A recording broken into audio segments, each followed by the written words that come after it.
बेहोश टॉक पर जाना चाहती हैं हमारी राजमाता।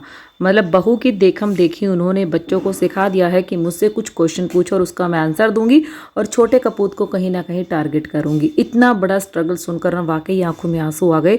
मतलब जब से मैंने इनका स्ट्रगल सुना है, मैं 2 दिन तक वीडियो नहीं बना पाई हूँ इनके बारे में कि मैं क्या बोलूँ, मेरे पास शब्द ही खत्म हो चुके हैं। इतनी करुणा भरी इनकी कहानी है। ये उस छोटी सी लड़की को इन्होंने जो समझाया बुझाया पढ़ाया लिखाया वो क्वेश्चंस पूछ रही हैं, इनके सिखाए सिखाए क्वेश्चन पूछ रहे हैं और ये सोचते हैं कि ऑडियंस को कुछ भी समझ नहीं आता। ऐसे लप्पी ने उस छोटे से बच्चे से उसकी माँ के बारे में बुलवाया कि मेरी माँ तो खाना नहीं बना के देती थी, आप बहुत अच्छी हैं, माँ ने सुबह का नाश्ता नहीं पैक करके दिया। इससे 2 दिनों में ही भाभी जो है ना माँ की जगह लेना चाहती है, लेकिन ऐसा हो नहीं पाया। यहाँ भी लिपस्टिक आंटी की जो है ना पोल खोल दी है उस लड़की ने। कैसे खोली है वो वीडियो में लास्ट तक बने रहिएगा, पता चलेगा बिल्कुल। लेकिन उससे पहले हेलो दोस्तों, कैसे हो आप सब। वेलकम करती हूँ बार फिर से मेरे channel Siddhi Riddhi and mom में। तो जो व्यूअर्स इस वीडियो के थ्रू मेरे चैनल तक पहुँचे हैं उन सबसे रिक्वेस्ट है कि प्लीज़ वीडियो को लाइक कर दीजिए, चैनल को सब्सक्राइब कर दीजिए, बेल आइकन को प्रेस कीजिए और जिससे कि मेरा वीडियो का नोटिफिकेशन जो है ना सबसे पहले आपको मिलेगा और आप मेरे जो है ना वीडियो को अच्छे से देख पाएंगे। छोटी बच्ची पूछ रही है अपनी माँ समान बड़ी मम्मी से क्वेश्चन कि माँ बाप कौन होते हैं, माँ बाप हमारे लिए क्या करते हैं और जब बच्चे माँ बाप को छोड़कर चले जाते हैं तो माँ बाप के ऊपर क्या बीतती है। उसने वो क्वेश्चन पूछ लिए, राजमाता उसका आंसर भी दे रही है, लेकिन उस छोटी सी बच्ची को कोई इंटरेस्ट नहीं है आंटी क्या बोल रही है। वो इधर उधर देख रही है क्योंकि उसकी उम्र के अकॉर्डिंग उसे वो आंसर समझ नहीं आ रही है। वो इधर उधर देख रही है, इंटरेस्ट ले नहीं रही है। कभी वो होलुलु वाली जीजी की फ़ोटो उठाकर लाती है, कभी इधर उधर घूम रही है, लेकिन आंटी जी को तो अपना कंटेंट पूरा करना है। तो इतने में आंटी जी बोलती हैं कि छोटू तुम्हारे मन में भी कुछ चल रहा है ना, हम तुम्हारे चेहरे से पढ़ लिए हैं जो तुम्हारे मन में चल रहा है, लेकिन फिर भी तुम बोल दो। अरे आंटी जी जब आप पढ़ ही लिए हैं तो आंसर दे दीजिए। और जब आप छोटू के मन की बात समझ सकती हैं जिसको कि आपने पैदा तक नहीं किया है, तो आप अपने पैदा हुए बेटे, जी हाँ छोटे कपूत की बातों को क्यों नहीं समझती कि जब वो अपनी बीवी की देखरेख करना चाहता है क्योंकि पहला हादसा उसके साथ हो चुका है। तो इस चीज़ को मुद्दा बनाकर आप बार बार अपनी वीडियो में क्यों चीज़ें बोल रही हैं। अपने बच्चों की मन की बात आप नहीं समझती, लेकिन आप छोटू के मन की बात समझ रही है। फिर छोटू बोलता है कि हम तो बस यही पूछना चाह रहे थे, किसी के साथ कोई होता है ना तो वो संघर्ष करके कहाँ से कहाँ पहुँच जाता है। तो इस पर जो है लिपस्टिक आंटी उसे भी समझाती है कि भाई मेहनत करनी बहुत ज़रूरी है, जो मेहनत करेगा ना वो आगे बढ़ेगा, जो मेहनत नहीं करेगा वो आगे बढ़ेगा।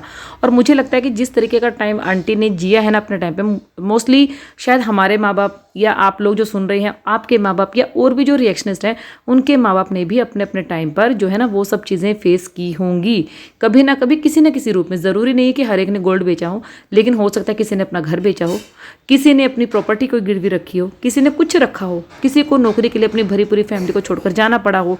मतलब बहुत सारे ऐसी सिचुएशन होती हैं। तो इसमें और पहले की जो जैसे आर्मी ऑफिसर्स होते हैं या आर्मी जवान होते हैं, वो भी तो उनकी भी मजबूरी होती है कि कई बार वो नई नई शादी करके अपनी वाइफ को जो है घर छोड़ जाते हैं और निकल जाते हैं, क्योंकि ना तो वो अपनी वाइफ को लेके जा सकते हैं ना ही छोड़ सकते हैं।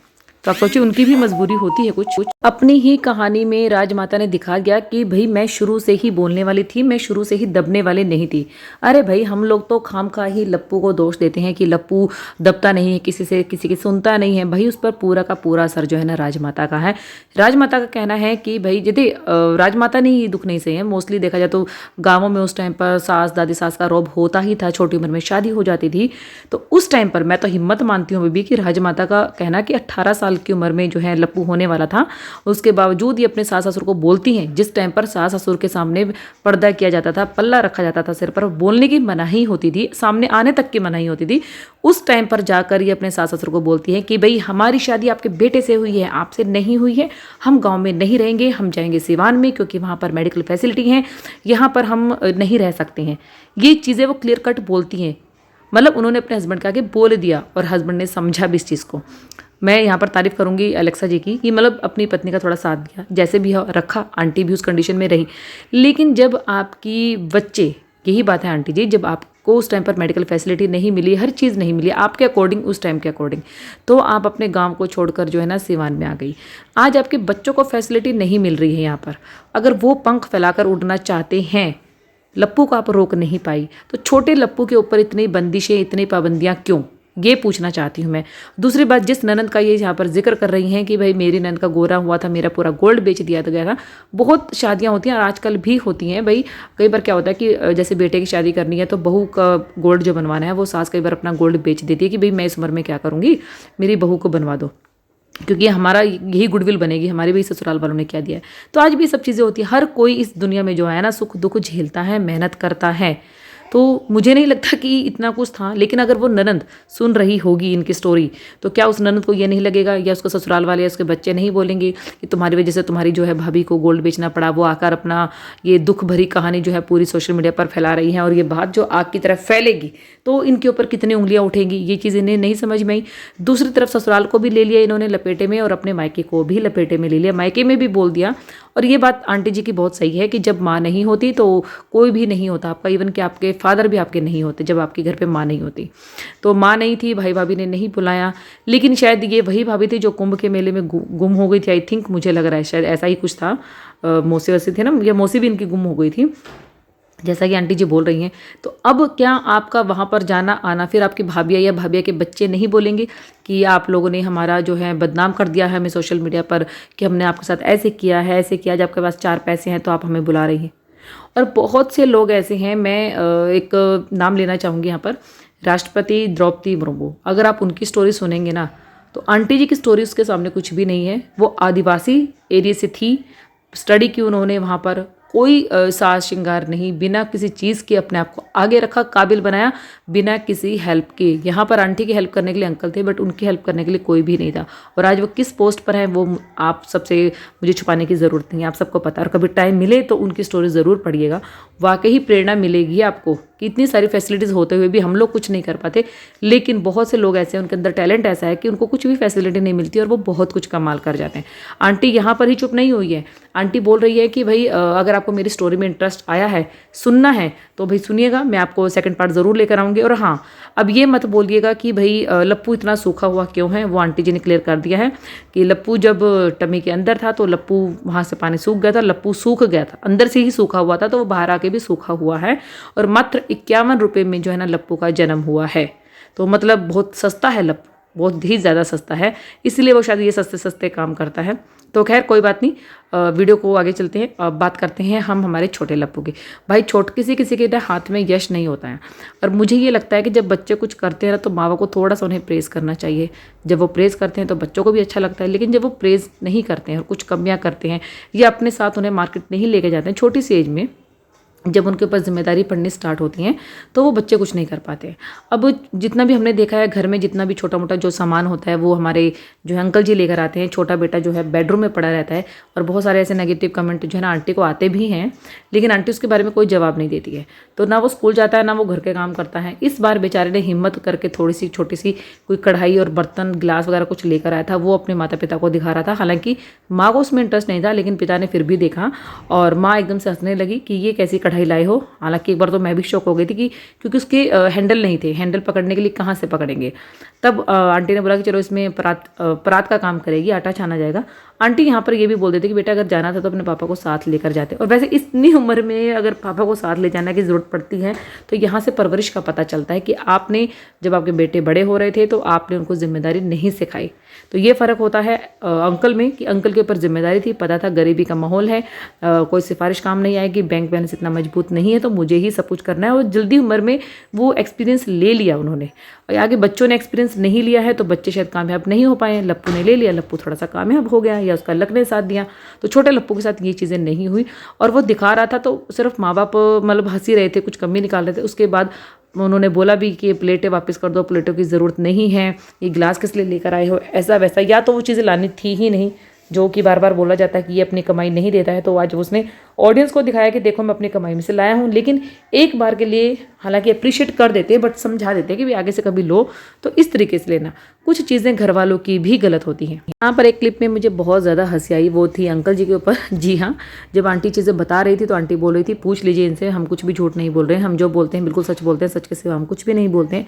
तो यहाँ पर अंकल का कहना था कि सैल्यूट है आप सबको ये सब चीज़ें याद रखने के लिए। मतलब उन्होंने इस चीज़ के लिए सैल्यूट नहीं किया कि आपने कदम से कदम मेरा साथ दिया है, हर पल मेरे साथ रही हैं, मतलब हर तरीके का मुझे हेल्प किया। वो उन्होंने ये चीज़ नहीं बोली, उन्होंने ये चीज़ बोली कि इतना सब बताने के लिए, इतना सब याद रखने के लिए थैंक यू सैल्यूट है आपको।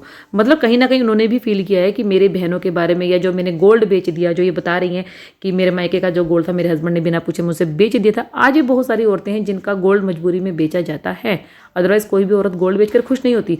लेकिन आप वाईटी पर आप अपनी स्टोरी सुना रही हैं, और सारी वाईटी पर नहीं होती तो उनकी दुख भरी कहानी जो है ना सामने नहीं आती। से जो है ना छोटे कपूत का भी वीडियो एक सामने आया है कि शायद माँ बेटा, मैंने बोला था कि आपको बात नहीं कर रहे, मैंने वो वीडियो डाली भी थी। बेटे को खाना है पीठा, क्योंकि उसके मन में जो है ना चुल मची पीठा खाने की। माँ को वो बोल नहीं सकता, भंजना प्रेग्नेंट है तो वो ज़्यादा भारी काम कर नहीं पाएगी। और इनके घर में क्या है ना कि अगर बेटे बहू को कुछ भी खाना है तो पहले माँ से परमिशन लेनी पड़ती है। ये चीज़ जो है ना दिखाई गई है। तो यहाँ पर जो है छोटा कपूत भंजना को बोलता है तो कहता है कि जाओ पूछो जाकर। तो भंजना जाती है धीरे धीरे माँ के पास पूछने के लिए कि आज हम पीठा बना ले, इनका मन है। तो लिपस्टिक आंटी फ़ोन में देख रही थी और बोलती हैं कि हाँ देख लो, बना लो। और फिर जैसे ही वो देखती हैं कि कैमरा ऑन है, उसके बाद वो बोलती हैं अरे भाई खाने का मन है तो बनाओ, हमको पूछने की क्या ज़रूरत है, हम कोई मना किए हैं कभी? हम मना करते हैं? खाने पीने में हम कभी मना नहीं करते हैं। जो मन है तो बना लो, दाल भिगो दी हो, जल्दी से दाल भिगो दो। तब जाके जो है ना वो भंजना मुड़ती है और वो देखती है कि कैमरामैन उसके पीछे ही कैमरा खोल के खड़ा है। तो उसे कहीं ना कहीं बुरा लगता है। उसके फेस से भी पता चलता है कि हम बोले थे ना कट कर दो, हमने नहीं बनाने थे, हर बात कैमरा लेके घूमते हो। तो उसे ये चीज़ बुरी लगती है कि घर में अगर कोई खींचातानी का माहौल है तो उसे कैमरे पर ना दिखाया जाए। तो यही जब वो आगे चलती है तो छोटा कपूत वहाँ पर जो है ना दांत फाड़ के हंस रहा होता है। तो कहीं ना कहीं इनके घर में कोई भी अगर थोड़ा सा भी समझदार है ना, थोड़ा भी, तो वो सिर्फ भंजना ही है। लेकिन कहते हैं ना खरबूजे को देख के खरबूजा रंग बदलता है। तो भाई एक इंसान कब तक मैच्योर रहेगा यहाँ पर। जी पहुंच गई हैं दिल्ली अपने बड़े बेटे के पास। आंटी जी का कहना था कि भाई मैंने अपनी बेटी को बोला है, देखिए जन्मदिन जिस बेटे का है उस बेटे को भुट्टू रानी के घर जाना याद है, मॉल से कपड़े दिलवाना याद है, सब चीज़ें अपने लिए बर्थडे पर कपड़े ड्रेस सबका फाइनल करना याद है। लेकिन ये याद नहीं है कि मेरी माँ तड़प रही है बर्थडे पार्टी में आने के लिए, मुझे उसके लिए टिकट बुक करनी है। तो यहाँ पर माता जी अपनी बेटी को बोल रही हैं और सारी टिकट बुक हो गई हैं। तत्काल में जाने का कोई था ही नहीं कि जा पाएंगे वो लोग। लेकिन फाइनली अब उनका ब्लॉग आ चुका है कि भाई मैं दिल्ली वालों तैयार हो जाओ, राजमाता आ रही हैं आपसे मिलने के लिए। क्योंकि जो बड़े वाले सपूत उनके कुपुत्र हैं, जी हाँ बड़े राजकुमार का जो जन्मदिन है भाई महलों में होगा, गवर्नमेंट ऑडिटोरियम है, वहाँ जाना तो बनता है। अब भंजना की प्रेगनेंसी का ख्याल नहीं आएगा आंटी जी आपको। और एक चीज़ और जो लोग बार बार ये बोल रहे हैं, ये बार बार अपने आप को किचन में काम करती हुई दिखाती हैं, सब कुछ दिखाती हैं और बार बार बोलती हैं कि देखो मैं अपने आप से काम कर रही हूँ। आप खुद ही तो बोलती हैं कि मुझे अपने आप से काम करना पसंद है, मेहनत करना पसंद है, हम शुरू से मेहनत की हैं। तो फिर ये गीत गाना ही क्यों कि आप दुखी हैं। दूसरी बात, जिसके घर पे अगर पहले ये हादसा हो चुका हो अबॉर्शन वाला और दोबारा उसे खुशखबरी मिल रही है, तो ऐसी कंडीशन में सास ससुर बहू को हाथों पे रखते हैं, कुछ काम नहीं करने देते, आगे पीछे घूमते हैं कि तू कुछ मत ले, स्ट्रेस मत ले, खुले माहौल में रह, खुश रह, सब कुछ उसके लिए करते हैं। जिस मन्नत के लिए आप जगह जगह जाकर मत्था टेकती हैं वो मन्नत आपके घर में पूरी होने वाली है। तो उस माँ को रेस्ट देना या खुश रखना आपकी ड्यूटी है या नहीं है, आप ये बताइए आंटी जी। फिर भी मुझे नहीं लगता कि वो बिल्कुल काम नहीं कर रही है। अपने अपने व्लॉग्स में वो दिखाती हैं इवन कि वो इनकी देवरानी के बच्चों को भी पढ़ा रही है, जबकि देवरानी के बच्चों की जिम्मेदारी आपकी है। वो उनकी चोटी कर रही है, उनके साथ किचन में खड़े होकर काम करवा रही है। और जो उनकी चाची की बेटी है ना अनुष्का, वो भी इसीलिए यहाँ पर है क्योंकि उसके भाभी बराबर की मिली हुई है, उसे उसका साथ मिला हुआ है। अदरवाइज क्या वो अकेली यहाँ पर रहती, क्योंकि लिपस्टिक आंटी का तो काम करवाना था उससे। और जाहिर सी बात है जब आप किसी के घर में रहते हैं तो देखो फ्री नहीं रहते हो, वो भी आपसे काम करवाएंगे और आपका काम करना बनता भी है। तो यही ना कहीं भंजना का होना, मुझे ये बच्चे यहाँ ज़्यादा खुश लगते हैं बजाय कि उस बच्चे के जो कि बड़ी लप्पी के पास है। और बड़ी लप्पी के पास जो ये लप्पू बच्चे को लेकर गया ना, ये भी इसी कंपटीशन में लेकर गया है। क्योंकि भंजना की यहाँ तारीफ हो रही थी कि भंजना सब बच्चों को संभाल रही है, तो उसने बोला था कि लप्पी करके दिखाएगी। और लप्पू का उस बच्चे से टेंशन दिखती है, अटैचमेंट दिखती है, लेकिन लप्पी की वहाँ बिल्कुल भी नहीं है। तो खैर बताइएगा आंटी का दुख भरा पार्ट आपको कैसा लगा। अभी दुख भरा पार्ट 2 भी आया हुआ है, उसके ऊपर मुझे वीडियो बनाना है, जल्दी ही बनाऊंगी। मिलूंगी नेक्स्ट वीडियो में, तब तक के लिए इस वीडियो को लाइक शेयर कमेंट सब्सक्राइब जरूर कीजिएगा।